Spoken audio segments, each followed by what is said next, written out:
नमस्कार friends, welcome back to दृष्टि tutorial private limited. Friends, आज के इस वीडियो सेशन में एसएससी एमटीएस 8 अक्टूबर 2021 के शिफ्ट 3 में आए हुए इंग्लिश के प्रश्नों का सॉल्यूशन देखेंगे हम लोग। So let's start the session. First question आपका इनकरेक्टली स्पेल्ड वर्ड का है। इस चार में से एक वर्ड इनकरेक्ट है जो आपको सेलेक्ट करना है। तो फर्स्ट वन एम्यूनिशन को देखते हैं। एम्यूनिशन का मतलब होता है वेपन, जिसकी स्पेलिंग सही रखा गया है तो कोई दिक्कत नहीं है। डेफिनेशन होता है, डेफिनेशन नहीं होता,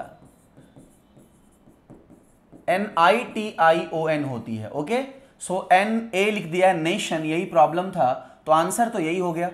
स्टैग्नेशन का मतलब क्या होता है? रुकावट। You can say not moving ahead.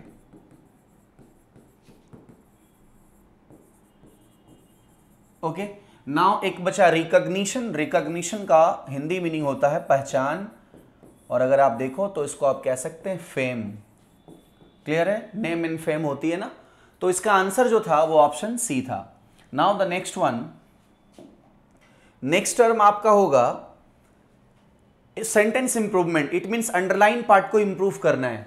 Our school has been issued instruction to restrict online classes to 2 hours towards the primary classes। ये तो यही गलत लग रहा है, towards नहीं होना चाहिए। स्कूल ने स्ट्रिक्टली कहा कि बच्चों की जो प्राइमरी क्लासेस होगी उसने एक इंस्ट्रक्शन इशू किया कि 2 घंटे की ही ऑनलाइन क्लासेस होगी। तो 2 घंटे के लिए फॉर लेना पड़ेगा।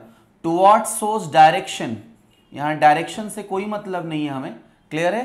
तो इस तरह से हमें जो आंसर लेना पड़ेगा वो होगा फॉर। towards ना होकर के फॉर लेंगे। Option C will be the suitable option. Now the next one, once again fill in the blank है the captain with the member of the team। देखो with the member, with क्या है जी? preposition, और preposition के बाद जो term होता है वो उसका ऑब्जेक्ट होता है, यानी वो preposition का ऑब्जेक्ट है। बट मेन टर्म क्या है यहाँ पे? the captain with the team members, sorry with the members of the team dash given a hearty welcome at the airport yesterday। आप देख रहे हो yesterday, तो सबसे पहले आर वाला ऑप्शन गया, इज वाला ऑप्शन गया। क्योंकि हमारे पास yesterday है तो हम प्रेजेंट सिचुएशन का तो कोई हेल्पिंग वर्ब नहीं ले सकते। अब हम आते हैं was लेंगे या वर इस फिल इन द ब्लैंक के लिए। तो मैंने बताया आपको कि हमने सब्जेक्ट वर्ब अग्रीमेंट पढ़ा है। ऑब्जेक्ट के अकॉर्डिंग टर्म नहीं लेंगे, मेंबर्स के अकॉर्डिंग आप अगर वर लेते हो तो गलत हो जाएगा। आंसर लेना पड़ेगा was, क्योंकि मेन सब्जेक्ट यहां पे द कैप्टन है। ओके, सो सब्जेक्ट के अकॉर्डिंग वर्ब होता है ना, ऑब्जेक्ट के अकॉर्डिंग तो होता नहीं है। तो इस तरह से ऑप्शन एलिमिनेट करके भी आंसर आप बना सकते हैं। एंटोनिम्स ऑफ अप्रोच, अप्रोच का सिनोनिम्स हो जाएगा रिच, मीट, नियर। ये तो सिनोनिम्स इसके हो जाएंगे अगर देखा जाए तो इसका एंटोनिम्स क्या होगा? अवॉइड, जो नजदीकियां बनाए, जो नजदीक करे, अप्रोच करे, उसका उल्टा क्या हो जाएगा? अवॉइड। तो इस ऑप्शन में आंसर जो था वो डी था। नेक्स्ट था change for the better. Simple सा पता लग रहा है, अच्छे के लिए परिवर्तन लाना। तो देख लो आंसर क्या होगा? An improvement in the situation. किसी टर्म के लिए आप अच्छे के लिए उसमें और इंप्रूवमेंट ला रहे हो, चेंजेस ला रहे हो, तो कहीं ना कहीं आंसर होगा an improvement in the situation. Now the next question, vacant का चाहिए आपको सिनोनिम्स। वैकेंट मतलब होता है एम्प्टी, कोई चीज खाली है ना। तो अब आपको लग रहा है कि यूज्ड होना चाहिए, फुल होना चाहिए। खाली है तो फुल हो जाएगा आंसर उसका। लेकिन देखो यहां पे फुल का मीनिंग कोई चीज कंप्लीट के सेंस में है ना। बट अब देखो यूज्ड, बिजी एंड बेयर, तो ये आंसर तो होगा नहीं। फुल भी नहीं लेंगे, बिजी भी नहीं, आंसर होगा बेयर। अब रीजन समझा रहा हूं। बेयर यूज करते हैं ना, बेयर फुट, बेयर क्लोथ, नंगे पांव, बिना कपड़े का। बेयर की एक मीनिंग और होती है जिसका मतलब है बहुत ज्यादा। तो जो चीज खाली है, कम है, खाली के बराबर, तो उसका उल्टा क्या होगा? बेयर हो जाएगा। जैसे आप कहते हैं ना you are bare miser, you are bare prodigal, तो कहीं ना बेयर मतलब जहां ज्यादा का सेंस है, इसलिए यहां पे बेयर आंसर लेना पड़ेगा, option number D. Now the next question, once again one word substitution है ये। To fall apart as a result of decay. तो आपको पता है डिसेबल्ड मतलब होता है अनटाइडी। ओके, नेक्स्ट वन है डिसकंटिन्यू, मतलब रोक देना, उस फंक्शन को रोक देना। एंड डिसलोकेट तो बॉडी फंक्शन होता है, बॉडी पार्ट्स का डिसलोकेशन। अब ये डिसइंटीग्रेट, आंसर तो यही होगा डिसइंटीग्रेट। मीन्स आप ये कह सकते हैं कि to break up into small pieces, अलग अलग पीसेस में विभक्त हो जाना ही कहलाता है डिसइंटीग्रेट। तो जिस तरह से आपका वर्ड दे रखा गया है कि to fall apart as a result of decay, decay मतलब उसी का स्मॉल पीसेस, अलग अलग पीसेस में विभक्त हो जाना, तो वो आंसर के रूप में हमें डिसइंटीग्रेट ही लेना पड़ेगा। नेक्स्ट वन है अपीज। अपीज का इरिटेट, एक्साइट और वर्सेन सिनोनिम्स नहीं हो सकता। अपीज का मतलब होता है पैसिफाई, टू काम समवन, टू काम समवन, टू पैसिफाई, मिटिगेट, ऑसेज, बहुत सारा वर्ड है, क्लियर है। तो वर्सेन तो होता है और बदतर बना देना, एक्साइट मतलब उत्तेजित करना, इरिटेट होगा नहीं। नेक्स्ट क्वेश्चन है आपका एंटोनिम्स ऑफ टार्डी। टार्डी मतलब डिले, नॉट पंचुअल है ना, नॉट पंचुअल। आप इसे कह सकते हैं बिहाइंड टाइम, लेजी। तो ऑब्वियसली लेट आपको चाहिए एंटोनिम्स, तो लेट, स्लो एंड लेजी ये तो इसके सिनोनिम्स के करीब है। आंसर लेना पड़ेगा हमें अर्ली। तो टेक्निकल टर्म है, टेक्निकल वर्ड भी था। Everyone was amazed, fill in the blank section को देख रहे हैं हम। एवरीवन वॉज अमेज्ड, और आपको पता है कि शॉक्ड, सरप्राइज्ड, अमेज्ड, ये सब के साथ आप प्रेपोजिशन जो लेते हैं वो एट का प्रयोग करते हैं ना, तो इसलिए एट लेंगे और आपके पास एक ऑप्शन है, it means option number B. तो बहुत ही सिंपल सा fill in the blank word भी था। अब देख लो नेक्स्ट ग्रामेटिकल एरर को हम देखेंगे। ग्रामेटिकल एरर में क्या है ना कि इंडिया हैज ऑलवेज बिलीव्ड। अब आपको हैज हैव मिल गया और आपको पता है कि हैव हैज हैड के साथ जो हम वर्ब लेते हैं वो वर्ब का थर्ड फॉर्म लेते हैं, क्लियर है। तो अब बताओ बिलीव होगा या बिलीव्ड, तो ये बिलीव्ड करना पड़ेगा। और किस ऑप्शन में प्रॉब्लम है, option number A. Now the next question, improve the underline part. I am not used to eat spicy and oily food. एक सेक्शन ऐसे भी है कि सब्जेक्ट के साथ अगर आप यूज्ड टू का प्रयोग करते हैं फिर इसके जस्ट बाद V1 लगाते तो ये पास्ट हैबिट को डिनोट करता है, जो हमारी पास्ट आदत रही होगी। और अगर ऐसा सेंटेंस आ जाए कि subject plus B form of verb, B form of verb कहने का मतलब हो गया is, am, are, was, were, ठीक है, जनरली इसे देखा गया है। इसके बाद अगर यूज टू का प्रयोग हो तो इसके जस्ट बाद हम V4 लेते हैं, यानी V1 प्लस ING का यूज करेंगे हम, ओके। और इसका मतलब हो जाता है फैमिलियर होना। इसका मतलब कोई पास्ट हैबिट नहीं, इसका मतलब हो जाता है फैमिलियर होना। तो ये स्ट्रक्चर भी आप अपने ब्रेन में रखेंगे। अब आप देख लो क्या लोगे, एम लगा हुआ है, आई एम नॉट, और यूज टू तो ले ही नहीं सकते, आपको यूज्ड लेना पड़ेगा। और देख लो टू के बाद हमने कहा टू रहने के बाद भी V1 प्लस ING लगेगा, इट मीन्स जो आंसर आपका होगा वो होगा option number C. Use to it होता लेकिन इससे पहले हेल्पिंग वर्ब है तो ये ऑप्शन गया। यूज टू ईटिंग ये ऐसे नहीं लेंगे, हमें यूज्ड लेना पड़ेगा, यूज नहीं कर सकते, used, okay. Now the next question, next question है आपका, Ritu goes to Singapore for holidays last December. Last December, ago, yesterday, अगर इस तरह का टर्म आपको मिलता है तो आपका सेंटेंस जो होगा वो पास्ट टेंस में होगा। तो आप यहां पे वॉज गोइंग लिखा हुआ है कंटिन्यूअस फॉर्म, इधर लिखा है has perfection form, had gone तो होगा नहीं, आंसर हमें लेना पड़ेगा option number B, went to Singapore, clear है। तो दिख ही रहा है कि यस्टरडे मेंशन है तो हम सिंपली वहां पे पास्ट टेंस का प्रयोग कर लेंगे।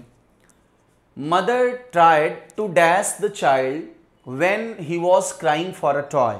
जब उस टॉय के लिए बच्चा क्राइंग कर रहा था, रो रहा था, तो मदर ने क्या करने की कोशिश की, उसे डिस्टर्ब, उसे अट्रैक्ट, ये दोनों ऑप्शन तो गया, उसे एब्जॉर्ब करने की कोशिश की, सोखने का ऐसा कोई सेंस नहीं है, आंसर लेना पड़ेगा डिस्ट्रैक्ट, उसको उस बात से वहां से हटाना है ना, डिस्ट्रैक्ट करवाने की कोशिश की मदर ने, तो आंसर लेना पड़ेगा ऑप्शन डी। नेक्स्ट है पेट्स आर गुड। अब सेंस देखो ना, पेट्स जो है वो are good dash for lonely people. Lonely people के लिए पेट्स क्या किसका काम कर रहे हैं, गाइड का। गाइड तो ऐसे ब्लाइंड के लिए होता है, है ना, कोई इंसान डेफ है उसके लिए होता है, डिसेबल्ड है तो उसके लिए गाइड की जरूरत है। नर्सेस की तो यहाँ कोई सेंस ही नहीं है। सब्स्टिट्यूट्स अगर करते हैं तो हो जाएगा मेन को हटा करके पेट्स को रखना, डॉग को रखना।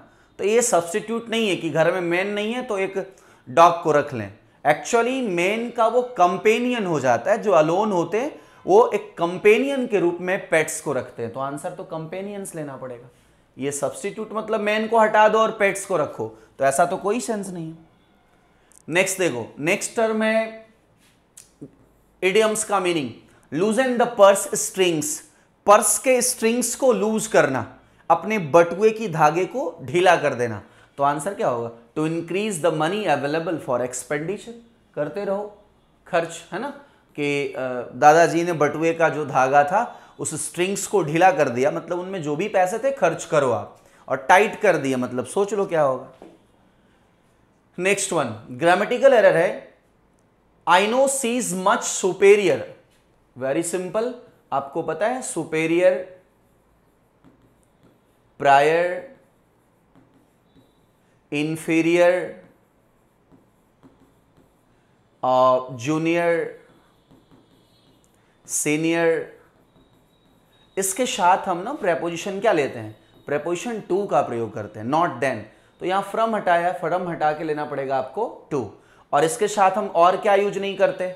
मच, मैनी, मोर, मोस्ट, लेस, इन शब्द का भी प्रयोग हम नहीं करते। किसके साथ? Superior, inferior. तो कौन से पार्ट में प्रॉब्लम है? ये फ्रॉम हटेगा और टू लगेगा। Your answer will be option number D. तो ग्रामेटिकल पोर्शन का ये टर्म था। नेक्स्ट है इनकरेक्टली स्पेल्ड वर्ड। अब इन चार में से आपको इनकरेक्ट देखना है। इंटेंड का मतलब होता है मीन्स, आपकी मनसा, मीन, व्हाट्स योर इंटेंशन पूछते तो है। डिसरप्ट मतलब डिस्टर्ब कह सकते हैं आप। Okay, next one is already की स्पेलिंग गलत है, होनी चाहिए ALREADY। Okay, not double L. And patient, ये तो सही है स्पेलिंग। आपका जो आंसर हो जाएगा वो हो जाएगा ऑप्शन नंबर बी। ओके, अब आप देखो पैसेंट जो टर्म है वो है, या तो आप बड़ा पैसेंट हो, सब्र है आपके अंदर, और एक पैसेंट इसी स्पेलिंग की मीनिंग है जो मरीज होते हैं, जो पैसेंट होते हैं। नेक्स्ट वन देखो, नेक्स्ट वन है आपका वंस अगेन ग्रामेटिकल एरर। इसमें आपको थोड़ा सा दिमाग लगाना पड़ेगा। A vacation is the time to relax and break up from the routine. जब वेकेशन होती है तो इंसान रिलैक्स होता है और अपने रूटीन को ब्रेकअप नहीं करता है, अपने रूटीन से वो दूर होता है। चूंकि छुट्टियां होती है तो फिर वो इंजॉय करता है, रिलैक्स रहता है, मतलब उस चीज से वो दूर रहता है। ब्रेकअप मतलब तो होता है टूटना।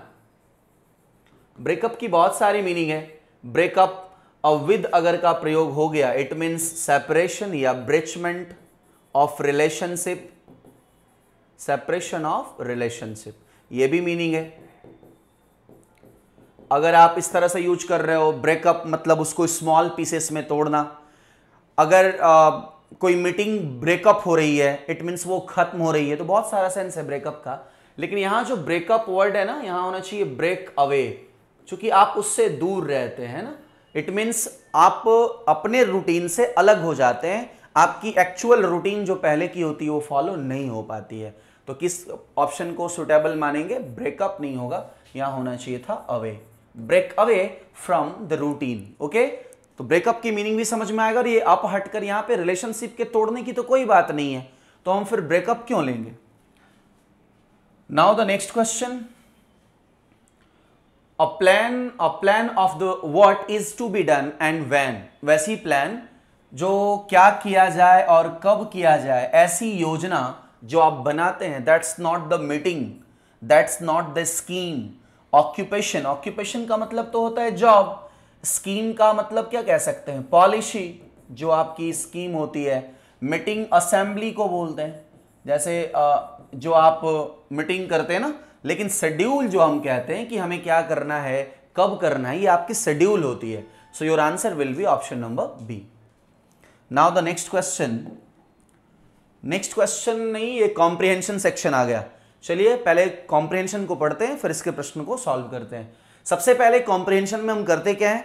हम उसके टेंस को रिकॉग्नाइज करते हैं कि वो टेंस है क्या, किस टेंस में है।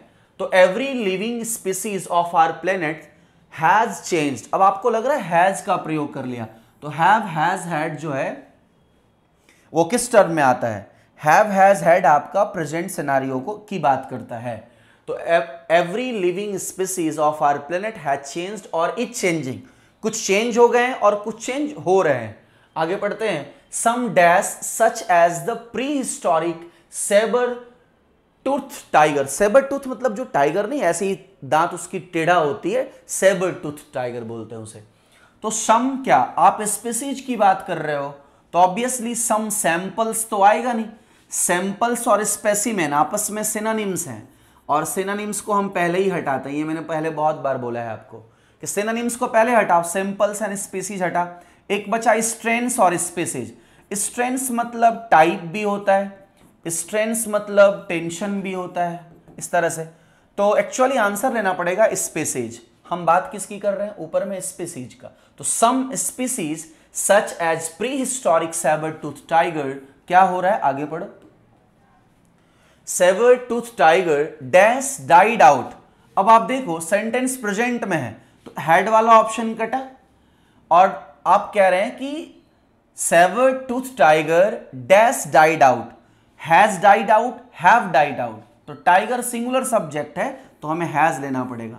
हैव का ऑप्शन ऐसे ही गया और हैविंग तो ले नहीं सकते। तो ये ग्रामेटिकल अप्रोच में मैंने तो पहले ही कहा है कि कॉम्प्रिहेंशन में ग्रामर की अप्रोच काम आ जाती है और कुछ वोकैबुलरी का भी गेम होता है। नेक्स्ट है sabre tooth tiger has died out and some are what.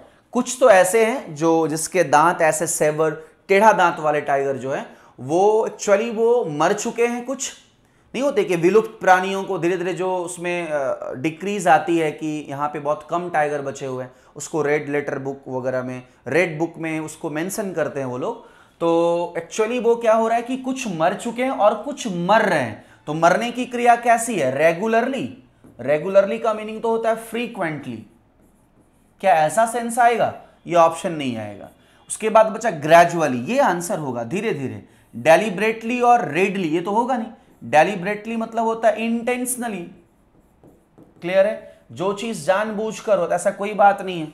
Readily तो होगा ही नहीं आंसर, आंसर लेना पड़ेगा gradually. Now the next turn.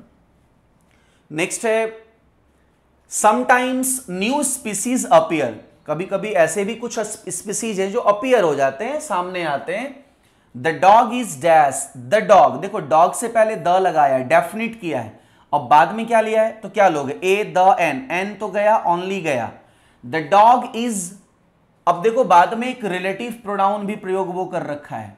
तो ऐसे सिचुएशन में ना आप इसे फिक्स्ड द लगा के बना सकते थे, लेकिन ये सेंटेंस ऐसे हो जाएगा the dog is the species. No, the dog is a species, है ना। The dog is a species which man has caused to dash from the wolf. अब आगे बढ़ो। मैन ने इसे कहां से डेरिवेट किया? Sorry, man which has caused to dash from the wolf. तो डेराइव किया। डेराइव तो फाइंड होता है, किसी चीज से किसी को पाना, that is the derive. Find something from something, that is the derivation. पढ़े तो हैं आप। इमर्ज होता है अपीयर, तो ऐसा नहीं कि वो अचानक सामने आया है। इवॉल्व एंड एक्सपेंड, एक्सपेंड होता है इंक्रीज इन साइज। तो क्या आप एक्सपेंड लोगे? नो, डेराइव भी नहीं होगा, इमर्ज भी सामने ऐसे उभर कर नहीं आया है, दैट इज द इवॉल्व। आप पढ़ते ना इवोल्यूशन ऑफ ह्यूमन बीइंग, मानव जाति का जो विकास हुआ, तो ये उल्फ का इवॉल्वेशन है ना, from evolve from the wolf. तो ये टॉपिक आपको समझ में आ गया होगा। क्योंकि जब भी आप इस तरह के पैसेज डील करते हैं तो आपको टेंस पता करना होता है, उसके वर्ड की मीनिंग और सेंटेंस किस एंगल से क्या अप्रोच दे रहा है, इस पे हम फोकस करते हैं। ओके, आशा करेंगे कि आपको ये पूरी चीजें समझ में आ गई होगी। मिलते हैं हम आपसे नेक्स्ट वीडियो में। उससे पहले आपसे एक रिक्वेस्ट है कि आप हमारे चैनल को सब्सक्राइब कर बेल आइकन जरूर दबाएं, फेसबुक पेज को लाइक करें, टेलीग्राम को ज्वाइन करें एंड इस वीडियो को जरूर शेयर करें। Thank you very much.